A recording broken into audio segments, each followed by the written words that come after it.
Hello everyone, welcome back to our channel, Siblings A&J Gardening. I'm Angela. I've got two projects I need to get finished this evening, and then I'm gonna go cut my grass. But last night while I was in the garden, I picked our first 3 zucchini. What I'm gonna do is I'm gonna make zucchini bread. I've had a taste for zucchini bread, so I figure I'm gonna try to get 2 cups out of that zucchini. This is not my recipe. I got this recipe off of True Grit Appalachian Ways, and it is chocolate zucchini bread. I didn't think I would care for it because I'm really not a chocolate person. I like caramel better, but I thought I'd try it, and I did last year and I really liked it. So I'm going to make that. And also a few days ago, while I was in the garden, I cut all of the cabbage. Gave some to the neighbors. Jeffrey and his wife took some, gave some to Daddy, gave some to my cousin. But I'm going to make sauerkraut again. And this is not my recipe. This is from Celebrating Appalachia. This is the easiest recipe, and it was the best tasting sauerkraut. I posted a video probably a month ago where I opened the 2 jars of sauerkraut that I had made last year. I really liked it, my daughter really liked it, and my daddy really liked it. So I'm gonna make that again, and I'm also gonna cut up some of the cabbage into cabbage steaks. I also made a video a while back about roasting cabbage steaks, and I'll try to find that link and tie it to this video. But those cabbage steaks were really, really good too. But I'm gonna get started on this zucchini bread first. I have my jars boiling for my sauerkraut, and it's fermented sauerkraut. I'll show you how Tipper showed us how her mother made it. And like I said, I tried it last year, really liked it. It's fermented, but after the fermentation, I did process it, I think maybe 10-15 minutes, boiling it. I can't think what you call it right now, but you know what I'm talking about. Water bath. I did a 10-15 minute water bath. But I'm going to get started on this zucchini bread. You're going to need 2 cups of zucchini, 2 large eggs, 1/2 cup of any type of oil. I'm using canola oil, 1 3/4 cup of flour. I'm so glad I had enough flour. I barely made it. I'm gonna have to buy some flour. 1 1/2 teaspoon of baking powder, 1/2 teaspoon of baking soda. I use probably a tablespoon and 1/2 of cinnamon. I can't really remember how much cinnamon she called for her recipe. And then 1/2 teaspoon of salt. And 3/4 cups of brown sugar. I'm gonna go ahead and start shredding this zucchini. Like I said, I was in the garden late last night, and this was the first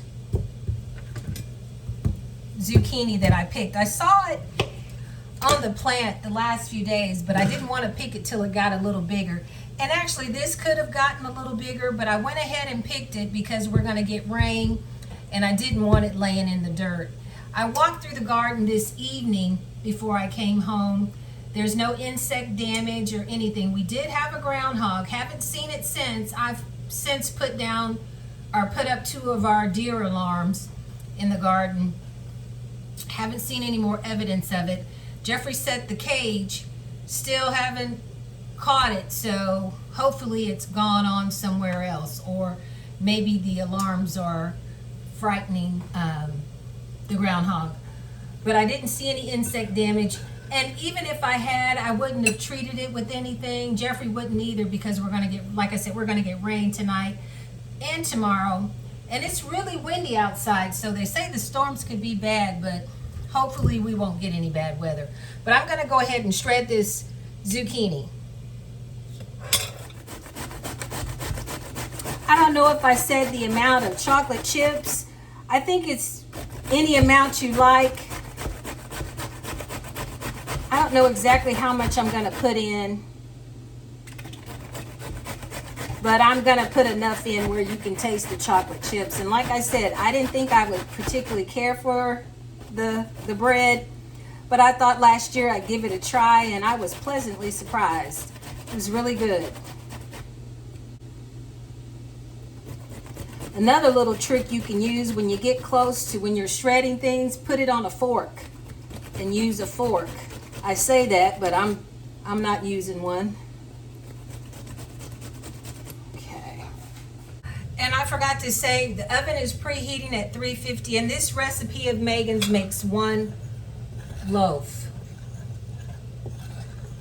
But I'm gonna go ahead, get my brown sugar and my eggs.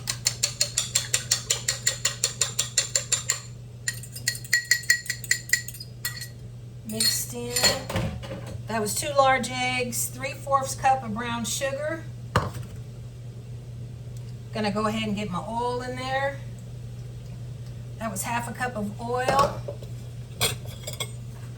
I'm gonna mix this in.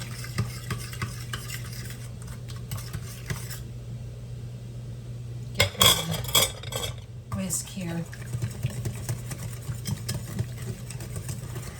How's everyone's garden coming along? Ours is really doing well.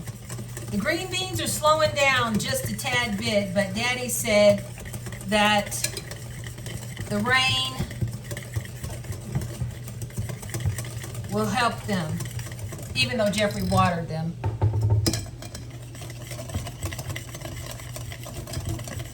That's the brown sugar, eggs, and oil. And I didn't really measure this. I just filled this up. I figure this is 2 cups. And a little extra is not going to hurt. Of zucchini. Get it all in there. And this is going to be so good when I come in, because when I get finished with my work in the kitchen, I've got to get outside and get my yard cut. I want to do that before the rain gets here.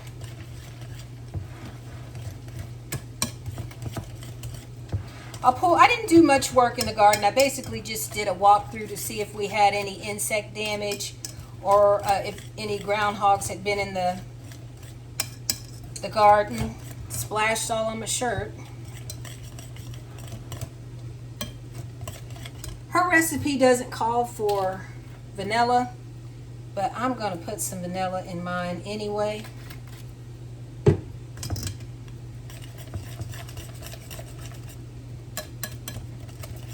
I always try different recipes, and then I kind of deviate to what I like and what sounds good to me.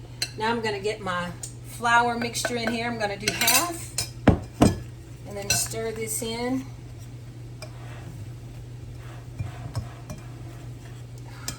I'm really making a mess here. And I have a big bowl, so there's no cause for me to make a mess other than me being me. Slow down a little bit. But as I was saying, how are you all's garden doing? Ours is doing pretty good so far. The tomatoes, we have plenty of green tomatoes. I'm not going to pick them just yet. If I do pick the green, I'm going to let them get a little bigger and then give them to Daddy so he can have fried green tomatoes.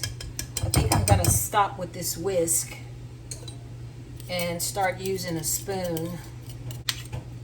I already have a bread pan greased and a little flour. And like I said, this recipe makes 1 loaf.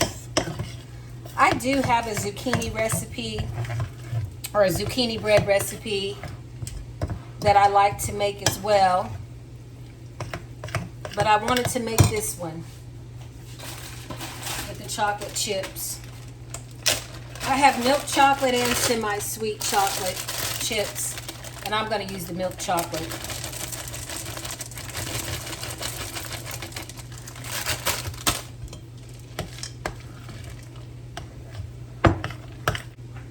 think she said you roughly cook this 50 minutes, but you can check it at 40 or 45.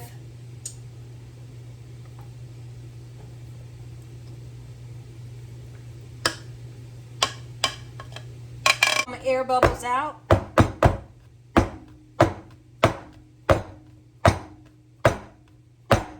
Okay, I'm going to get this in the oven, 350 for 45 to 50 minutes. I have my bread in the oven. Now I'm getting ready to start shredding my cabbage. And this was a nice head of cabbage. I actually weighed them too. I think a few of them were like 5 point something pounds. Really, really nice cabbage. And some of the smaller cabbage is what I'm going to make my steaks with, the cabbage steaks. But isn't that a nice head of cabbage? There's a little dirt on it because when I was moving the netting that we had on it, sometimes on some of the netting we reinforced it with just dirt. So when I pulled the netting up, it flipped and got dirt on the cabbage. So I'm going to rinse that off, and but I don't see any bug damage at all. And then I'm going to start shredding this.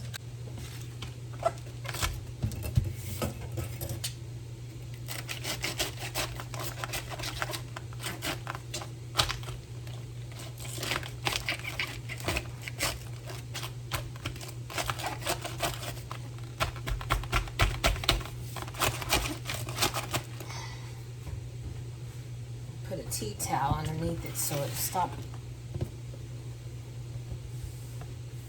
sliding all over the countertop.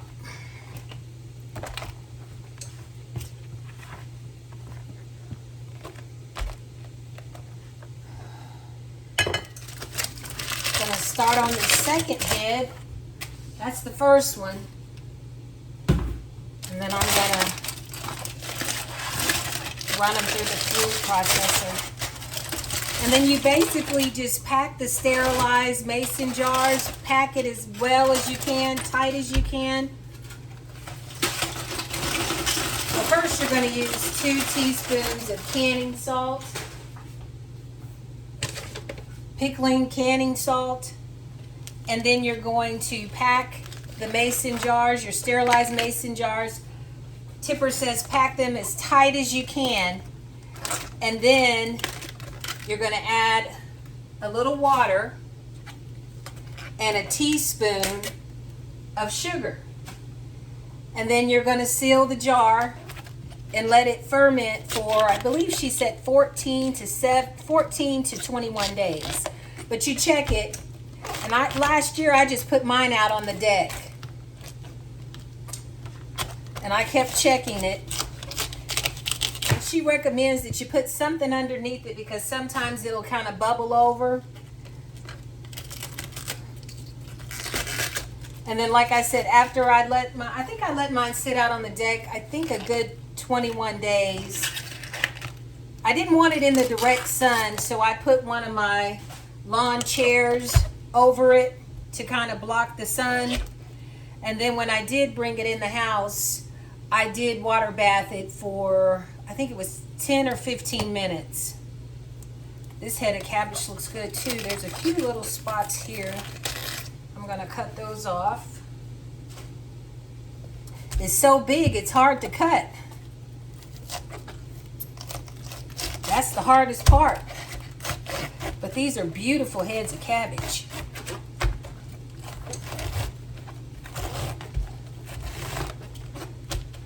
I like stir-fried cabbage too.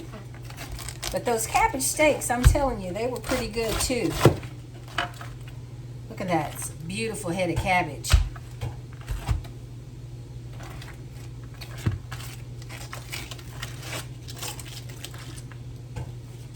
The rubbery parts, the outer layers, I'm throwing those out. And then I'm just going to core it.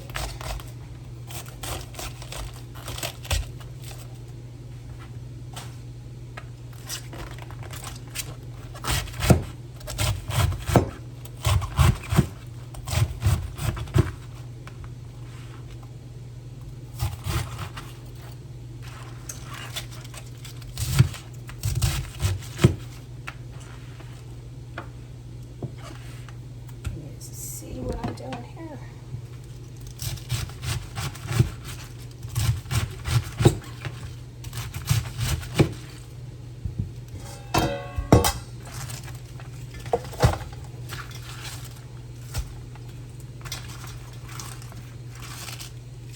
She also has a coleslaw recipe that you can. I don't know if I'm going to try that one or not. Let me pour this one. The zucchini bread is smelling wonderful. It's been in the oven about 20 minutes now.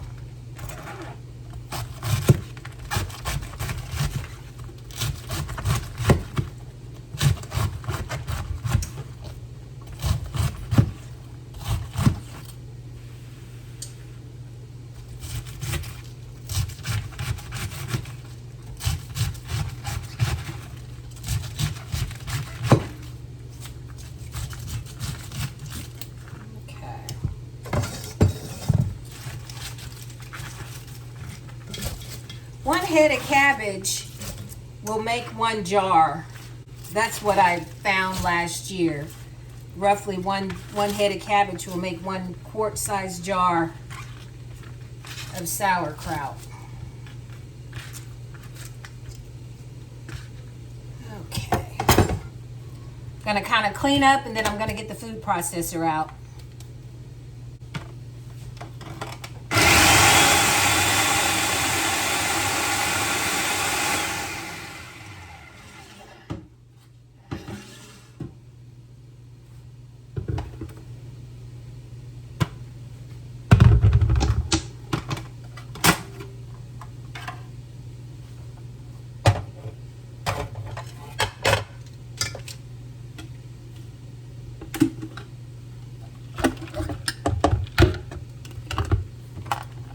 This is kind of fine.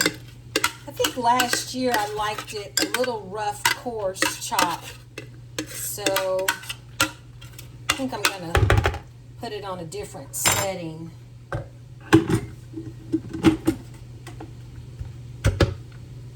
see, which one did I use? I think I'm going to try it on shred. I'm wondering now if I'll get to cut grass. Looks like it's getting ready to rain any minute. The wind is so high that it's making my door shake, makes me think somebody's coming in the house.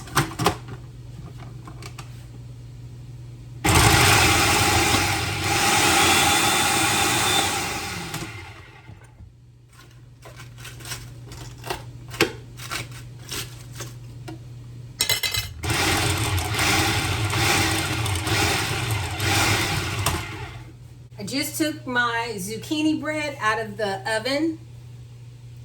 I'm gonna turn the oven off. Now I've got to find a place to put it because my kitchen is such a mess.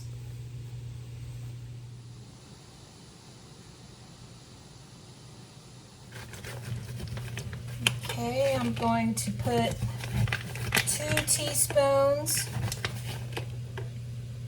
of canning salt.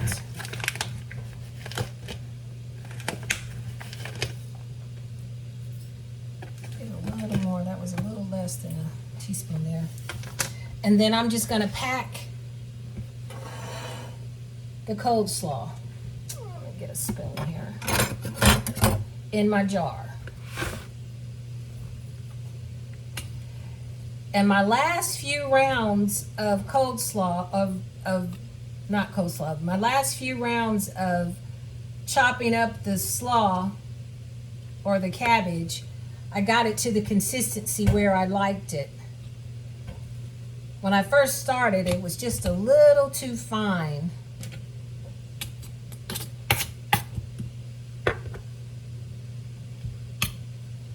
But she said you pack it until you can't pack it anymore. So you're going to keep packing and pressing, packing and pressing.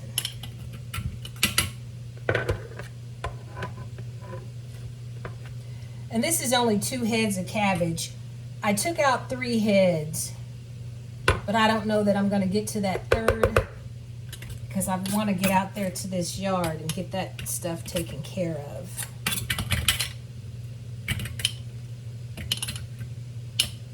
Put a little more in there.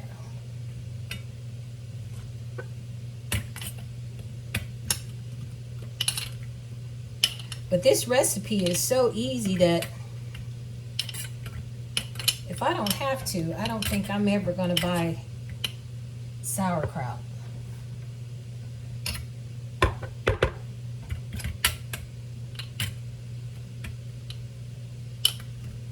I can't remember how many heads of cabbage we planted, but I cut 15 the other day. I think I'll put just a little more in there.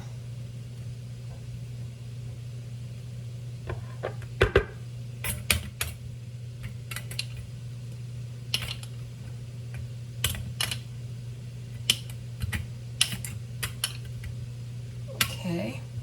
And then you're going to top it with a teaspoon of sugar. Well, let me get my...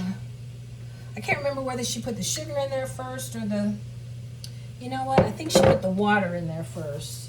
I don't know that it makes a difference, but you put a little water in. You add it slowly because it's going to take time to actually drain through there.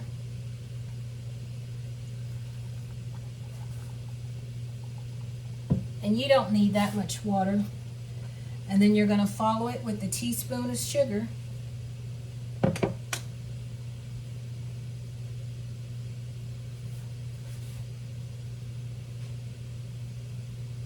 A little more in there. And then you're going to put your sterile lids on. Get mine out.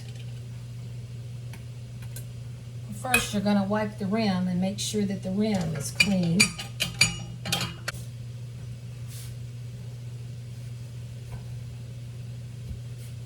You're going to get your lid on.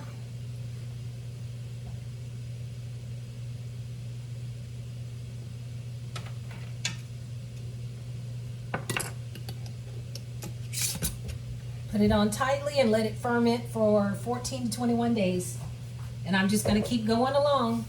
I'm going to add 2 teaspoons of canning salt.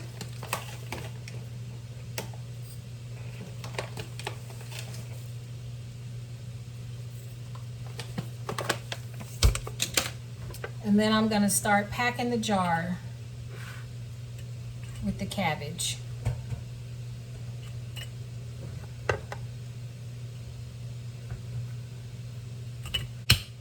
And then I'm going to take my spoon and tightly pack the jar as tight as I can.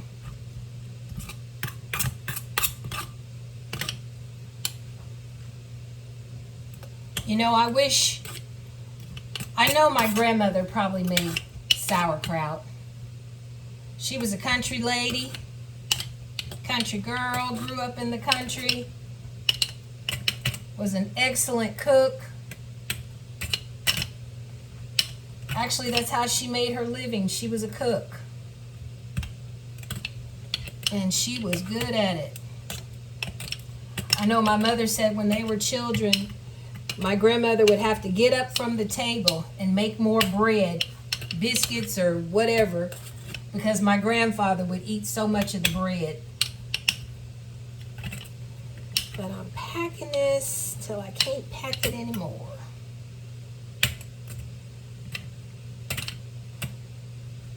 And then I'm going to follow this after I've packed it really tightly. I think that's pretty good.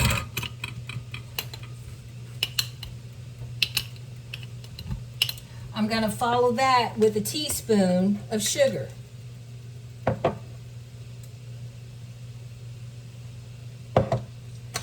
And follow it up with water. And you don't have to add much water, but be careful so it doesn't bubble over on you. And it'll take the water a little time to seep through all the cabbage. And then you're gonna wipe the rim.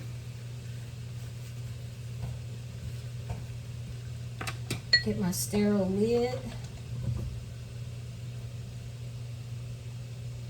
And my rim.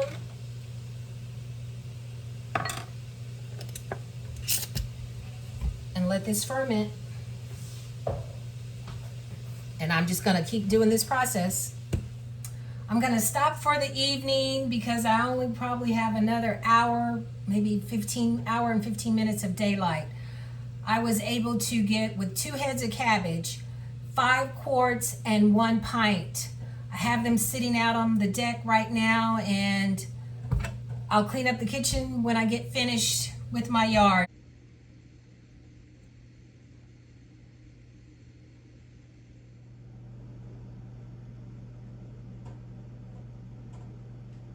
I didn't get a chance to get to the cabbage steaks. I'm gonna have to leave that for another day.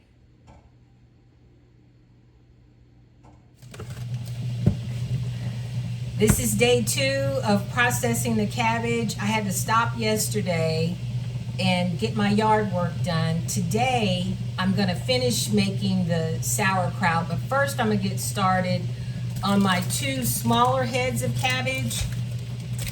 I'm gonna show you all how I do cabbage steaks and freeze those.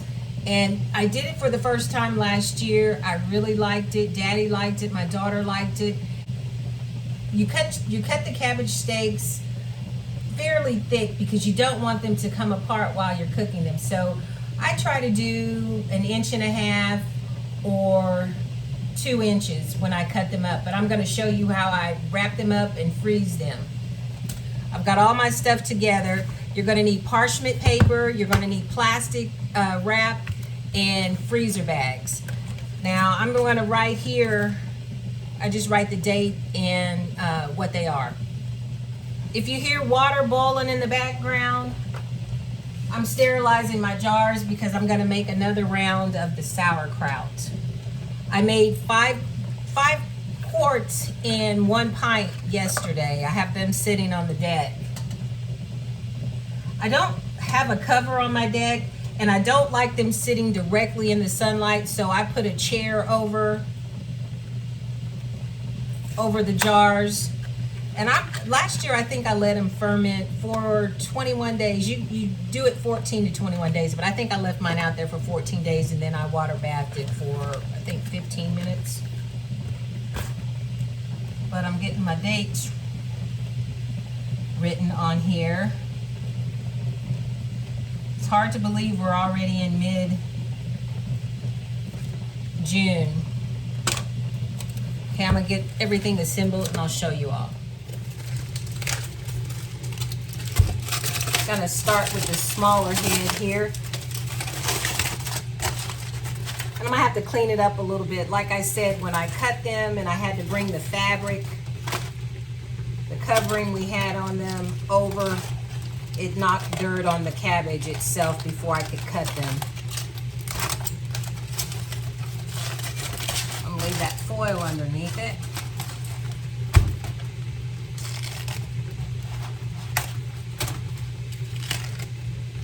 But other than that, it's a nice looking head of cabbage. Just got to clean it up really well. Gonna cut the end off here. Rinse my hands. Get that dirt off.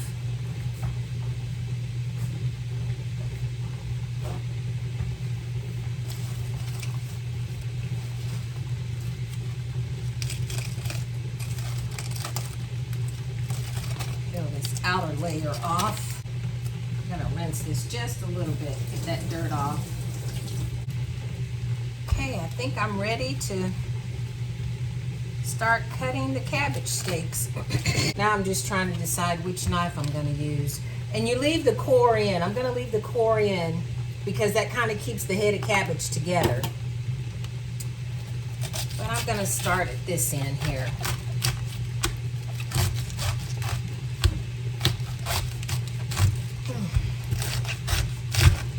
That's that's the hardest part, cutting them. I think I'm gonna try this other knife and see how it does.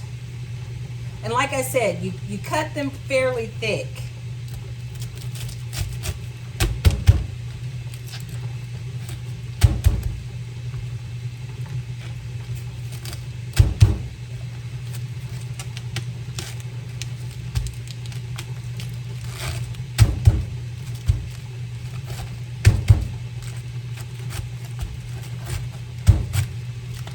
Now last year I didn't have this much trouble.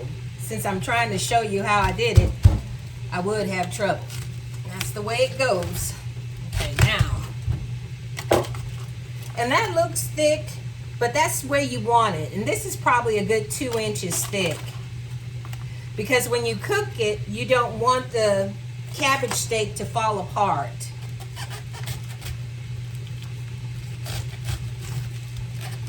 I'll cut one more. And this is thicker than that other one. Maybe I had more strength last year, who knows.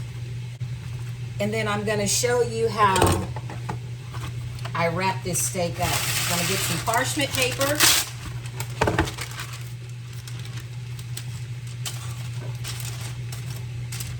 And I'm just gonna wrap this in the parchment paper.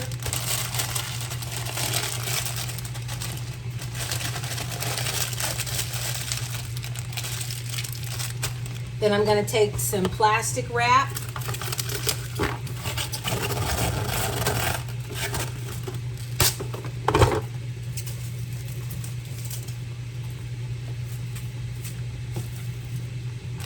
And wrap the steak in the plastic wrap.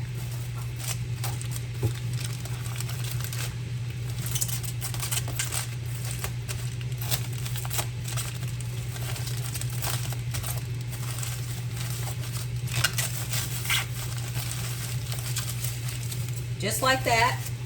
And then I'm gonna put them in a freezer bag.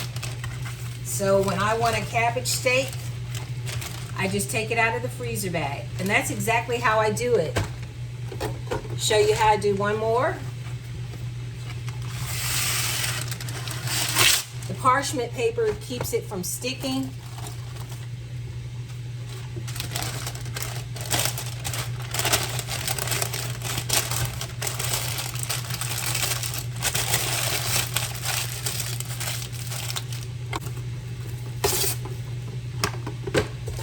Same exact way.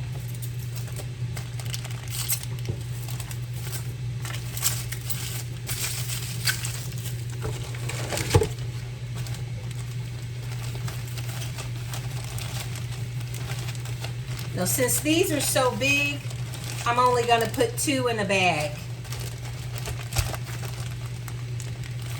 And then I'll take these downstairs and put in the freezer. And that's how you process cabbage steaks. It's a good thing I did go ahead and cut all the heads of cabbage because I'm starting to see this, but I'm on my last one of making the sauerkraut. I left another whole one in the refrigerator. I'm gonna cook that to eat sometime this week. But we were starting to get rain a lot, and Daddy said, you know, you better go ahead and cut that cabbage because all of that rain will ruin it. And like I said, I'm starting to see a little, but I can cut around that part. So I'm glad I did go ahead and cut them when I did. I was able to do, let's see, 2, 4, 6, 8. I was able to do 8 cabbage steaks.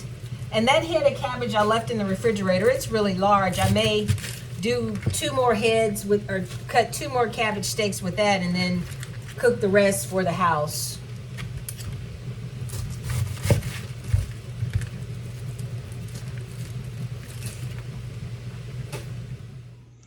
I made 5 more quarts and 1 more pint.